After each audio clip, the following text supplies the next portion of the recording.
Lecture du livre Patriarches et prophètes d'Ellen White. Chapitre 47. L'alliance avec les Gabaonites.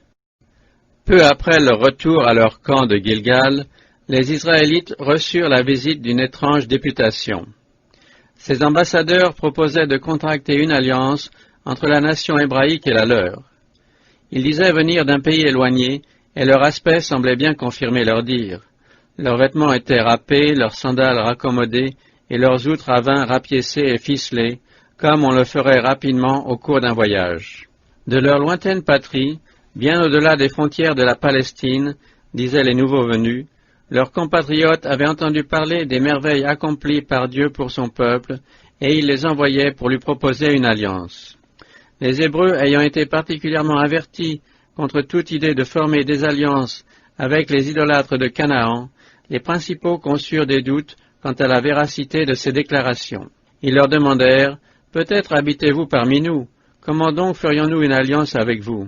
À quoi ils répondirent, « Nous sommes tes serviteurs. » Josué leur demanda alors directement, « Qui êtes-vous et d'où venez-vous » Réitérant leur assertion, ils ajoutèrent pour prouver leur sincérité, « Voici notre pain, nous l'avons pris tout chaud pour notre provision le jour où nous sommes sortis de nos maisons pour venir chez vous, et maintenant il est sec et en miettes.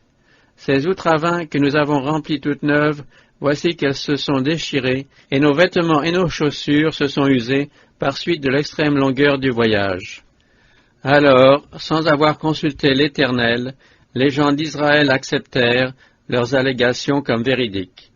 Josué leur accorda la paix et conclut avec eux une alliance qui leur assurait la vie, et les principaux de l'Assemblée s'y engagèrent par serment. 3 jours après la conclusion du traité, la vérité fut découverte. Ces gens étaient des voisins. Comprenant qu'il leur était impossible de subsister devant les Hébreux, ils avaient recouru à ce stratagème pour sauver leur vie. Grande fut l'indignation du peuple quand il apprit la mystification dont il avait été victime. Ce sentiment s'accrut encore lorsqu'après 3 jours de marche, on arriva aux villes des Gabaonites, au centre du pays. Toute l'assemblée murmura contre les chefs, mais ceux-ci ne voulurent pas répudier ce traité extorqué par fraude. Nous leur avons fait serment par l'Éternel, le Dieu d'Israël, dirent-ils, et ils ne les firent pas mourir. D'ailleurs, les Gabaonites, s'étant engagés à échanger l'idolâtrie contre le culte du vrai Dieu, ils échappèrent à la mort sans qu'il y eût violation de l'ordre divin qui exigeait la destruction des Cananéens idolâtres. Les Hébreux se mirent simplement au bénéfice du principe selon lequel une promesse formelle, n'engageant pas à des actes coupables, doit être considérée comme sacrée. C'est le principe qui ne permet pas d'invoquer des motifs de gain, de vengeance ou d'avantage personnel contre l'inviolabilité d'un serment ou d'un engagement. Les lèvres fausses sont en abomination à l'Éternel, mais ceux qui agissent sincèrement lui sont agréables. Qui pourra monter à la montagne de l'Éternel, et qui pourra subsister dans son lieu saint? C'est l'homme qui a les mains nettes et le cœur pur. S'il a juré, fût-ce à son préjudice, il ne change rien à son serment. Les Gabaonites eurent donc la vie sauve, mais ils furent asservis aux gros travaux du sanctuaire. Josué les établit coupeurs de bois et puiseurs d'eau pour l'assemblée et pour l'autel de l'Éternel. Conscients de leur culpabilité et heureux de se racheter à n'importe quel prix, les Gabaonites acceptèrent ces conditions avec gratitude. « Nous voici entre tes mains, dirent-ils à Josué, traite-nous comme il te semblera bon. » Des siècles durant, leurs descendants restèrent attachés au service du sanctuaire. Le territoire des Gabaonites renfermait 4 villes. Ce peuple, qui n'avait pas de roi, était gouverné par des anciens ou sénateurs. Gabaon, la plus importante de leur cité, était une grande ville, une vraie ville royale, et tous ces hommes étaient vaillants. Le fait qu'ils acceptèrent des conditions aussi humiliantes pour échapper à la mort montre quelle terreur les Israélites inspiraient aux habitants de Canaan. Mais les Gabaonites auraient trouvé bien plus d'avantages à se conduire honnêtement avec Israël, car Dieu avait déclaré que tous ceux qui voudraient renoncer au paganisme et se joindre aux Hébreux auraient part aux bienfaits de l'Alliance. Ces prosélytes entraient dans la catégorie des étrangers séjournant parmi vous et jouissaient, à peu d'exceptions près, des mêmes avantages qu'Israël. Voici, quel était à leur égard le statut de l'Éternel. L'étranger qui séjourne parmi vous sera comme l'un de vos compatriotes, et tu l'aimeras comme toi-même. Le précepte relatif à la Pâque et au sacrifice renfermait cette disposition. Il y aura une seule et même loi pour toute l'assemblée, pour vous comme pour l'étranger en séjour parmi vous. Il en sera de l'étranger comme de vous-même devant l'Éternel. S'ils n'avaient pas recouru à la ruse, les Gabaonites auraient pu être incorporés au peuple d'Israël sur ce pied-là. Mais ces habitants d'une ville royale, qui étaient tous des hommes vaillants, subirent l'humiliation de se voir réduits à être coupeurs de bois et puiseurs d'eau à perpétuité. Pour s'être affublés d'un manteau de pauvreté en vue de tromper le peuple de Dieu, ils se virent condamnés à une éternelle indigence. Leur servage constitua un témoignage permanent de l'aversion de Dieu pour la fausseté. La soumission de Gabaon aux Israélites jeta l'effroi parmi les rois de Canaan. Ils se mirent immédiatement en mesure de châtier un peuple qui avait fait la paix avec les envahisseurs. 5 d'entre eux, Adonit-Sédec à leur tête, se liguèrent contre Gabaon.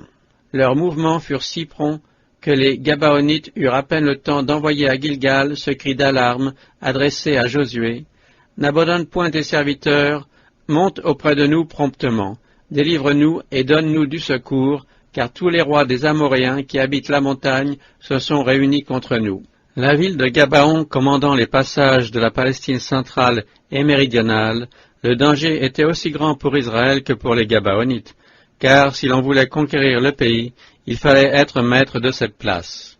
Josué se disposa à voler au secours de ce peuple, d'autant plus qu'il s'était rendu à discrétion et avait adopté le culte du vrai Dieu. Mais il ne voulut rien faire cette fois sans avoir consulté le Seigneur qui lui répondit « Ne les crains pas, car je les ai livrés entre tes mains, et aucun d'eux ne tiendra devant toi. » Josué monta donc de Gilgal, et avec lui tous les gens de guerre, et tous les hommes forts et vaillants. Grâce à une marche forcée de toute la nuit, il put amener ses troupes devant Gabaon dès le lendemain matin. Les rois coalisés avaient à peine réuni leurs armées autour de la ville qu'ils se jetaient sur eux. L'attaque fut si rapide et si inattendue que les assaillants furent mis en déroute. L'immense armée des Cananéens, en fuite, prit le chemin de Beth-Horon. Après avoir atteint le sommet de la colline, elle redescendit la pente inclinée de l'autre versant, où elle fut criblée par un orage de grêle. L'Éternel fit tomber du ciel sur eux de grosses pierres, et ils périrent. Ceux qui furent tués par les pierres de grêle furent plus nombreux que ceux que les enfants d'Israël firent périr avec l'épée. Arrivé sur la hauteur, Josué contempla les troupes ennemies qui continuaient de fuir désespérément dans la direction des montagnes, où elles espéraient trouver un refuge. Réfléchissant que, s'ils n'étaient pas complètement battus, les ennemis se rallieraient et recommenceraient la guerre, Josué parla à l'Éternel et il dit, en présence d'Israël, « Soleil, arrête-toi sur Gabaon, et toi, lune, sur la vallée d'Ajalon. » Et le soleil s'arrêta, et la lune suspendit sa course, jusqu'à ce que la nation se fût vengée de ses ennemis. Le soleil s'arrêta au milieu du ciel, et ne se hâta point de se coucher, presque un jour entier. Avant la nuit, la promesse faite à Josué était accomplie. Toute l'armée ennemie avait été livrée entre ses mains. Les événements de cette journée restèrent longtemps dans les mémoires en Israël. Un prophète y fait allusion en ces termes. « Le soleil et la lune s'arrêtent dans leur orbite, à la lueur de tes flèches qui volent, à l'éclat de ta lance étincelante, tu parcours la terre avec fureur, tu broies les nations avec colère, tu t'avances au secours de ton peuple. » C'était l'Esprit du Très-Haut qui avait inspiré la prière de Josué, afin de donner une nouvelle preuve de la puissance de Dieu d'Israël. Il lui avait promis d'écraser ses ennemis. Il n'y avait donc rien de présomptueux dans la prière du général hébreu. Il n'en déploya pas moins d'énergie que si le succès avait dépendu exclusivement de ses armes. Après avoir dépensé tout ce que la force humaine pouvait donner, il avait demandé à Dieu de lui venir en aide. Le secret du succès, c'est l'union conjuguée de la puissance divine avec l'effort de l'homme. Ceux qui obtiennent les plus grands résultats sont ceux qui s'appuient de la façon la plus complète sur le bras du Tout-Puissant. L'homme qui avait osé dire « Soleil, arrête-toi sur Gabaon, et toi, lune, sur la vallée d'Ajalon », était celui qui, prosterné contre terre dans le camp de Gilgal, y avait passé des heures en prière. Les hommes forts sont ceux qui prient. Ce grand miracle prouve que la nature est aux ordres du Créateur et que la main divine est partout à l'œuvre dans le monde physique. Satan voudrait la cacher aux hommes et voiler à leur regard le travail incessant de la providence. Le miracle de Gabaon est un défi jeté à tous ceux qui élèvent la nature au-dessus du Dieu de la nature. Sur les armées des Amoréens idolâtres qui voulaient résister au vrai Dieu, l'Éternel fit tomber du ciel de grosses pierres. À son gré, Dieu peut ordonner aux éléments d'anéantir la puissance de ses ennemis. Le psalmiste les interpelle en ces termes. Foudre et grêle, neige et vapeur, vent de tempête qui exécutait sa parole. L'Écriture nous parle d'une plus grande bataille qui se livrera au cours des scènes finales de l'histoire de ce monde. Ce sera lorsque l'Éternel aura ouvert son arsenal et en aura tiré les armes de son courroux. Dieu demande à Job, « As-tu pénétré jusqu'au trésor de la neige? As-tu vu les arsenaux de la grêle que je tiens prêts pour les temps de la détresse, pour le jour de la bataille et de la guerre ?» Dans l'Apocalypse, Jean nous décrit les ravages qui auront lieu quand une grande voix venant du temple céleste dira « C'en est fait ». Des grêlons énormes du poids de 35 kilos tombèrent du ciel sur les hommes.